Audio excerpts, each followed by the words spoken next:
conversar sobre Hanukkah na pandemia, né? Continuamos todos nessa situação, que nos leva a muitas reflexões, sem dúvida. E Hanukkah é um tema que já, na vida da maior parte das pessoas, mais do que conhecido, batido, né?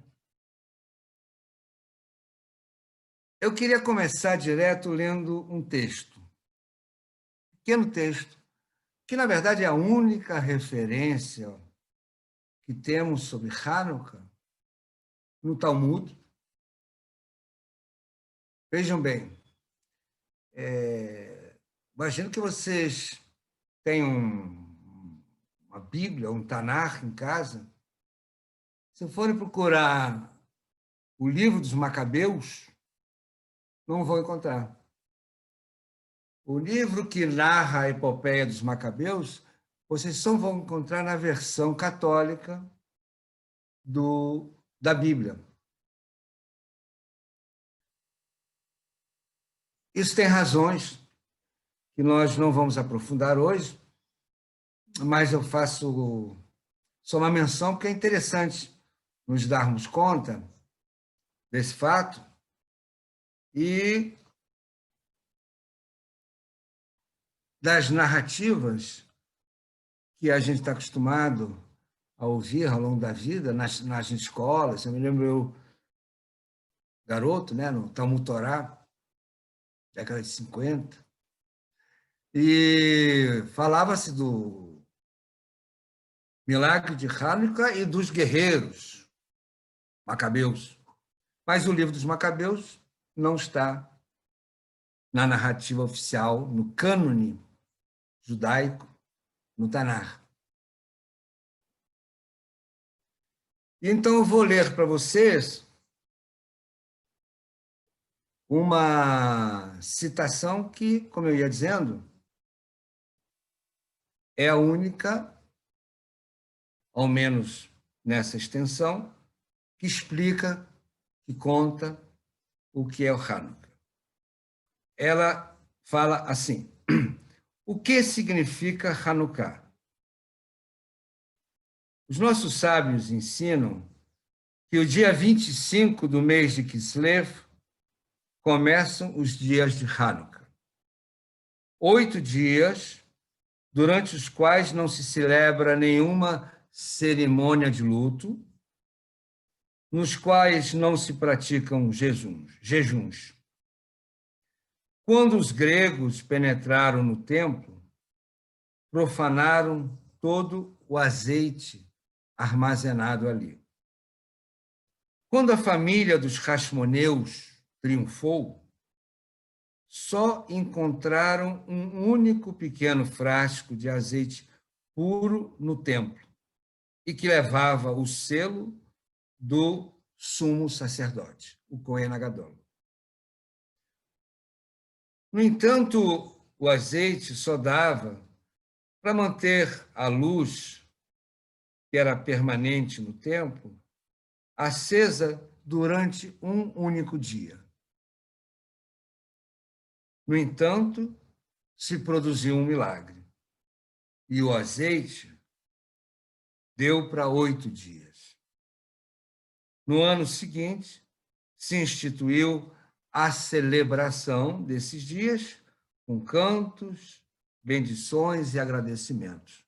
Acabou. Um tanto resumido, né? Um tanto a seco. Vocês devem ter reparado, Macabeus fala-se da família dos Hashmonaim. Ok. Mas não se fala das guerras, não se fala de nada disso. Fala-se desse milagre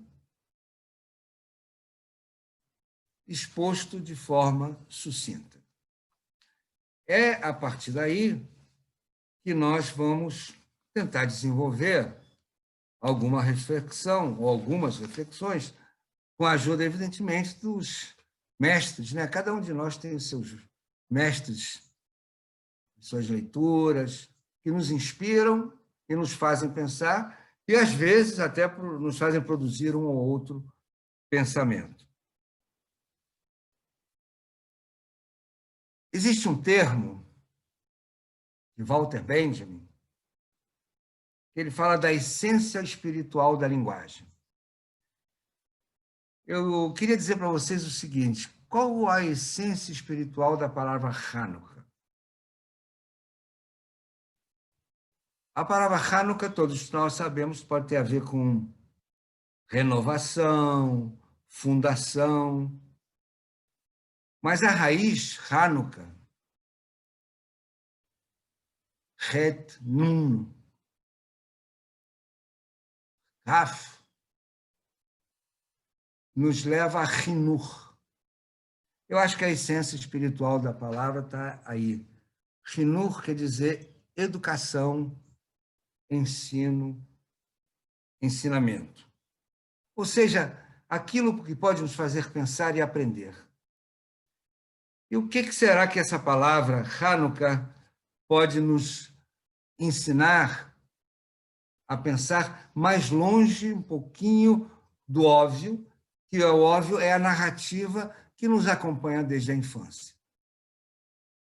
Mas, ao longo dos milhares de anos de judaísmo, muitas foram as leituras de Hanukkah que transcenderam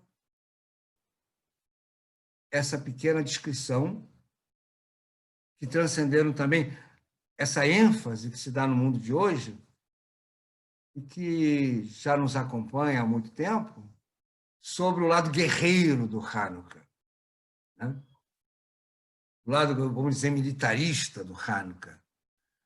Eu acho que cada geração faz as suas leituras de acordo também com seus interesses, né? Os seus interesses políticos. As leituras oficiais, elas são sempre movidas por interesses políticos.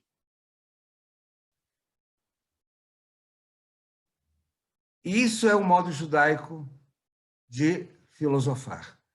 Pegar as citações, comparar citações com citações, tirar citações do vasto texto do Tanar, argumentar com elas. É assim que trabalhavam os nossos sábios. Diferente da linhagem grega.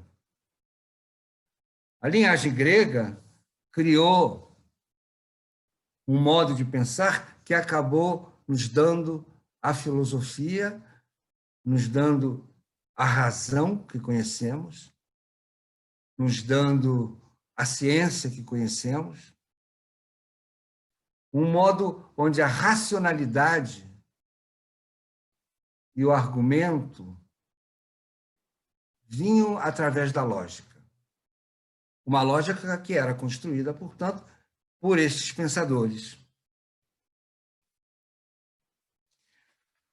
Os gregos e os hebreus, nossos antepassados, tinham maneiras diferentes, portanto, de construir pensamentos, de construir ensinamentos. E, na verdade, a nossa história com os gregos não é uma história só de guerras, não é de dominação, até mesmo porque quando Israel da época foi dominada, quando os hebreus foram dominados, já não eram mais os gregos, eram os herdeiros do império construído por Alexandre Magno, que já se havia dividido em 3 partes. Eram seleucidas, na verdade. Mas isso não tem importância grande para o nosso debate hoje. A guerra, sim, foi contra o helenismo, a helenização dos hebreus. Mas, na verdade, ela também foi uma guerra interna. Isso é um detalhe importante, porque foi uma guerra que começou com a família dos Hashmonaim, dos Hashmoneus, contra hebreus que sacrificavam para deuses gregos.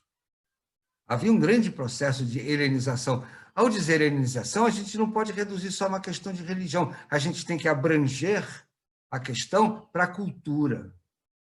2 culturas duas línguas, duas maneiras de construir o conhecimento e o mundo. A maneira hebraica, através de uma língua que era considerada a língua santa, o hebraico, e santa, melhor dizendo, por conta do fato que teria sido a língua originária da criação do mundo. A língua falada por Deus, que através dela ele cria o mundo. A língua grega é a língua do conceito, como eu dizia há pouco. A língua da lógica, a língua da razão. A razão hebraica, ela vem através da Torá, que é dada aos hebreus. É ofertada pela transcendência, por Elohim, por Deus, e é recebida, pois não é construída como um pensamento filosófico, portanto. E aí já temos uma grande diferença. Diferença no modo de se colocar diante do próprio pensamento. É por isso, inclusive, talvez, que o pensamento dos mestres hebreus foi feito através de citações, que sempre nos remetem para a Torá Shebaal Pé, a Bíblia, a Torá falada. A Bíblia falada, se a gente quiser. Baal Pé é a falada, é a tradição oral. E a tradição oral também constrói um pensamento, constrói um tipo de filosofia. E que hoje nós, mesmo que laicos, mesmo que religiosos, acabamos sempre recorrendo a essa construção mental para trazer o pensamento também para os dias de hoje. É o que se chama de filosofia judaica. E os gregos nos acompanham nessa longa viagem. Seus antepassados já são mencionados no livro de Bereshit, Gênesis, logo depois de Noé encalhar no Monte Ararat e descer com sua família e tudo mais. Fala-se dos 3 filhos no capítulo 9, se eu não me engano, ou 3. Fala-se dos 3, não, 3 não é não, sem dúvida. Fala-se dos 3 filhos dele, Shem, Ham e Yefet. Yefet, a essência espiritual da palavra Yefet, tem a fé, bonito, belo. De Yefet vem, segundo a tradição hebraica, os gregos. É interessante, né? Porque o escritor que escreveu a Bíblia, a Torá, ele... Bem, claro que eu não estou falando que a Torá foi dada toda ela por uma revelação. Meu ponto de vista, evidentemente, não é esse. Então, ele nomeava o filho de Noé, que viria a ser o pai dos gregos, de belo. A Grécia nos traz também isso, a beleza do pensamento e a beleza da arte grega, o belo. Mas ele diz isso, o seguinte no texto em que é nomeado pela primeira vez: Vayaf Elohim leyeft, vaishkon be'ohalei Shem. E ele morará, Yeft, o belo Yeft, morará nas tendas de Shem. Semitas, nós somos os descendentes de Shem, dos semitas. Então, gregos e semitas e camitas são todos oriundos de uma mesma humanidade. Uma humanidade que tomou rumos culturais diferentes, diferentes formas de olhar o mundo, mas é interessante como os rabinos depois leram, porque o que é a tradição judaica? É a Torá lida pelos mestres. Levinas, que é outro filósofo importante, vai dizer que a Torá, ou o judaísmo, melhor dizendo, é a Torá lida pelo Talmud, pelos mestres talmúdicos. Portanto, eles viram aí uma previsão, digamos assim, que seria a seguinte: Yeft, o grego, morará na tenda do hebreu. E com isso fizeram uma série de reflexões sobre essa relação de que o engrandecimento real do grego, vamos chamar assim, se daria na medida em que ele como que se fundisse com o hebreu, a língua grega falando hebraico. Uma longa história de interpretações e de visões que chega aos nossos dias com pensadores importantes, como o rabino ortodoxo Chagar, Shmuel Gershon Rosenberg, que, embora da tradição ultra-ortodoxa judaica, ele morreu muito jovem, infelizmente, com menos de 60 anos, em 2007. Ele vai fazer um caminho oposto, um caminho que, na verdade, já foi, de alguma forma, discutido ao longo de todos os séculos, onde ele vai tentar fazer o hebraico passar através do grego, ou seja, fazer a tradição judaica conversar com a filosofia contemporânea. E é ele que vai dar essa ênfase quando ele diz: não se trata de uma guerra de inimigos, se trata de duas visões, uma que se olha para o interior, se olha para o familiar, se fecha de alguma maneira sobre si mesma, que seria a intimidade da Torá, do hebreu, do hebraico, do morador da tenda. Enquanto o grego, e aí eu tomo o grego na língua, né? Ela é a língua da expansão. Ela é a língua que é da expansão, inclusive, do Império, o grego que tenta levar o que eles consideravam na época o ápice da cultura, do saber, o saber heleno, em todos os lugares que eram conquistados. E essa expansão, esse mundo para fora, seria o mundo grego. Enquanto o mundo que se coloca mais no seu para dentro seria o mundo hebreu. E a metáfora desse mundo hebreu é o recipiente do óleo. É aí que a gente volta ao Hanukkah. O recipiente de óleo estava fechado sobre si mesmo, largado num canto lá do templo, que estava abandonado, conspurcado. E quando vão tomá-lo, e vem o óleo e acendem o óleo que parecia que ia durar por um dia, eis que há uma transcendência nesse momento, e aquilo que era pequeno traz dentro de si o grande, a transcendência. E o que era uma luz de um dia se transforma numa luz de 8 dias. E esse recipiente passa a simbolizar para muitos e muitos pensadores judeus, ao longo dos milênios, a própria existência do povo de Israel. A partir da dispersão, pensando aí no modelo dos judeus na Europa, fechados na sua cultura.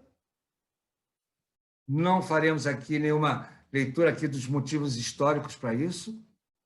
Eles existiram, não foi uma opção, mas fechados na sua cultura, resistindo, por assim dizer, como dizia um outro pensador, Rosenzweig, do século passado, fora da história.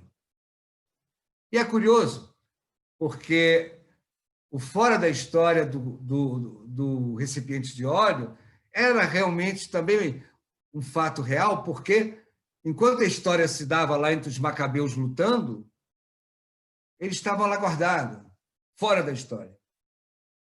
E quando finalmente ele traz para dentro, é trazido para dentro da história, O óleo, ele brilha dentro de uma outra realidade, que é o milagre. O milagre está fora da história. E o milagre da sobrevivência, por assim dizer, do povo judeu, numa Europa com uma história de grandes perseguições e sofrimentos, simbolizada por este pequeno receptáculo que é a sala de estudos. A sala de estudos, sempre cultuada pelos hebreus, pelos judeus na Europa, eu às vezes chamo de hebreus porque eu gosto de falar de pensamento hebraico. Porque o pensar judaico se dá em hebraico. Na verdade, há que pensar em hebraico para poder filosofar em judaico. E se dá, então, fora do que é considerado a história europeia. Dentro dessas pequenas cidades, nas pequenas aldeias, e dentro, principalmente, da sala de estudos. A sala de estudo é que mantém essa luz que transcende a própria realidade local. Mas há uma outra pequena transcendência a ser falada, que eu acho que pouco se fala. Aí já não é Chagar que fala isso, que é o seguinte: pensem bem, o pequeno recipiente de barro foi feito pela mão de um oleiro. O oleiro que construiu aquele pequeno recipiente de barro, que guardou o óleo, que permitiu o milagre transcendental, era um homem, um ser humano. Esse ser humano que fez aquele objeto tão bem feito, que pôde conter dele a potência do milagre, é também alguém a ser lembrado. Porque não fora o construtor, o oleiro, que fez com as suas mãos esse pequeno recipiente, não haveria como ter feito o milagre. É curiosa essa possibilidade de a gente pensar que para que haja o milagre transcendental, é preciso que haja uma colaboração do humano. Uma visão que, de alguma maneira, vai aparecer muito na Kabbalah, quando o cabalista diz, como Yosef Ben Chiquitila, no século XII, mais ou menos, que o homem que organiza e equilibra a sua árvore interior, a tal da árvore da vida, que todos já ouviram falar, é como se, naquele momento, ele também reorganizasse a árvore divina. Keilo osim et Hashem. Como se estivessem fazendo Deus, um termo ousado. Mas esse é o pensamento de raiz da Kabbalah, não da Kabbalah relida pelo mundo contemporâneo. É o pensamento de raiz, que é o homem que reconstrói a realidade interior e a realidade de Deus na medida que o mundo está partido, né? Como diz a tradição da Kabbalah. Então, essa presença do humano como parceiro do divino, que possibilita a ele o lugar do milagre, uma leitura que eu acho que somente uma visão do judaísmo, do humanismo judaico, nos permite pensar, a partir de muitas fontes, da ação humana como transformadora do destino e como a abertura para o milagre. Se eu pego pela vertente grega, a vertente da filosofia, não mais a vertente da mitologia grega, eu tenho, então, novamente, um ser humano, mas um ser humano que cria um pensamento e que cria uma visão de mundo e que cria uma lógica, enquanto na tradição do pensamento hebraico o que se cria é a prática de uma ética. E aí vem uma grande diferença, que vai ser a grande contribuição que a tradição hebraica vai trazer para o mundo ocidental. O mundo ocidental que é greco-cristão e não judaico-cristão, aí é outra história. O mundo ocidental que é greco-cristão vai trazer a questão da ética humanista para dentro dele, através, sim, do cristianismo, e aí vem a grande contribuição, que é fundamental, fundante, de uma outra maneira de pensar as relações humanas. As relações entre um humano e outro. Então, essa Grécia que expande pelo mundo o seu conhecimento, ela mais tarde vai ser levada no seu arcabouço pelo cristianismo, e existem, inclusive, leituras também na tradição judaica, que essa terá sido, no final das contas, a tarefa do cristianismo, de expandir os ensinamentos judaicos através da sua religião. Mas o que vai ser a tônica da maneira judaica de pensar a si mesmo é o exemplo, digamos assim, do milagre de Hanukkah. A existência desse pequeno objeto criado pelos homens e que vai potencializar o milagre. Teríamos, então, se fôssemos fazer uma leitura bem pobre e empobrecedora, dois mundos que não conversam. O mundo grego e o mundo judaico. Voltando a Chagar, o Rabino Chagar, ele frisa, não é essa a questão, não é a questão da oposição, não é a questão da guerra, não é a questão do inimigo, não são eles os maus e nós os mocinhos, os bons. O que sim se dá nesse momento é a questão da diferença. O fora e o dentro. E o fora, às vezes, parece ameaçador, porque o dentro está muito fechado. Aí, a partir dele, eu gostaria de colocar essa ideia que é importante. A radicalização do fechamento é que transforma o outro no meu inimigo. E muitas vezes eu preciso do inimigo externo para me potencializar no meu fechamento. São temas que se desdobram e se desdobram na medida que a gente olha para a narrativa de Hanukkah e vê nela um monte de possibilidades.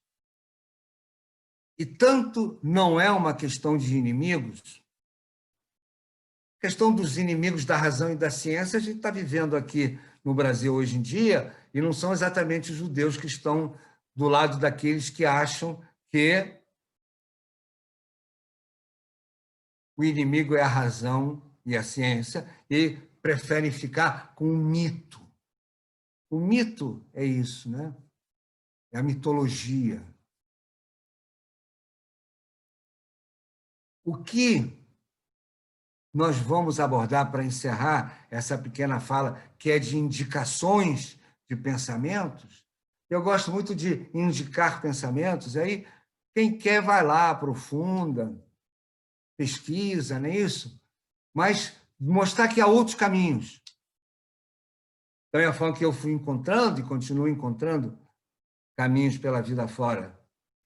Então, vamos dar uma volta novamente na minha fala e voltar a Hanukkah. Ao ritual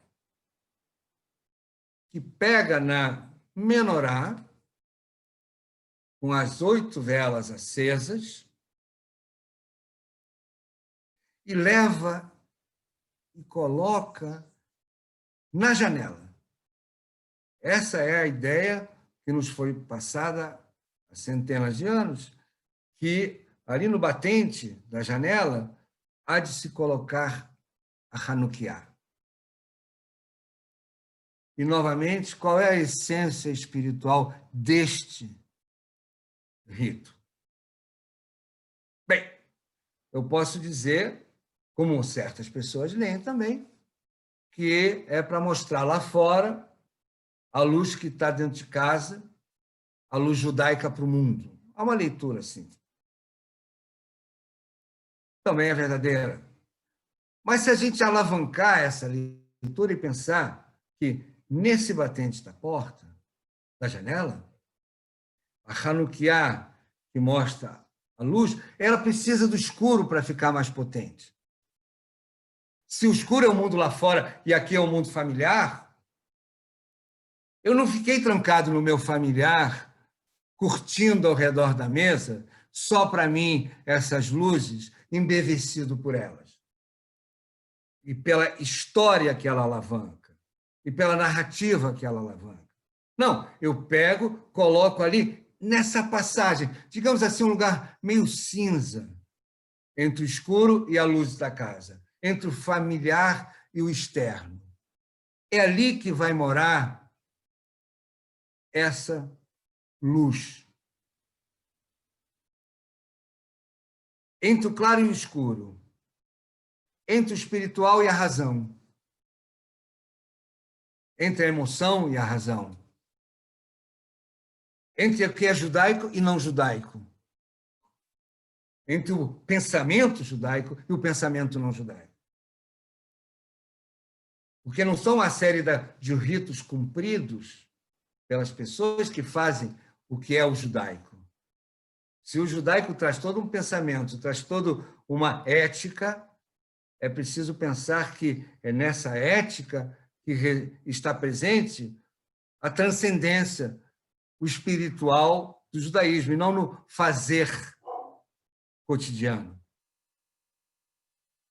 Então, é nesse diálogo que eu trago com o mundo lá de fora, que o mundo lá de fora conversa comigo e também usufrui dessa luz. E essa interpretação, que não é nova, mas foi burilada por vários outros pensadores, como Emmanuel Levinas e o próprio Rav Chagar, é que se dá um diálogo onde o próprio judaísmo também cresce.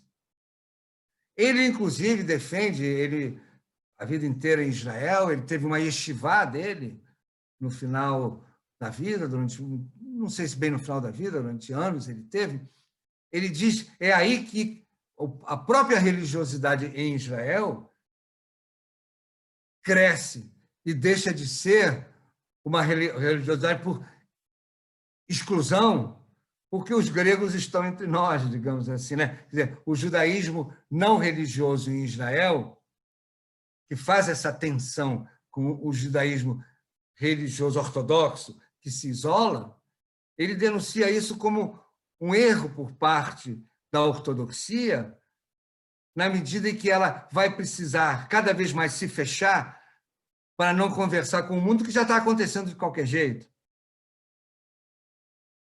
E é nessa conversação que pode nascer um novo saber judaico, um novo conhecimento que também diz respeito a todos aqueles que, mesmo não sendo ortodoxos, veem na fonte judaica um pensamento que ainda tem muito a dizer ao Ocidente, na medida em que o que o Ocidente fez em termos de judaísmo, da relação com o judaísmo, foi, na verdade, excluí-lo. Daí esse termo civilização judaica cristã, tão usado ultimamente aqui no Brasil, é um termo que os pensadores judeus, inclusive já desde o século XIX, questionaram.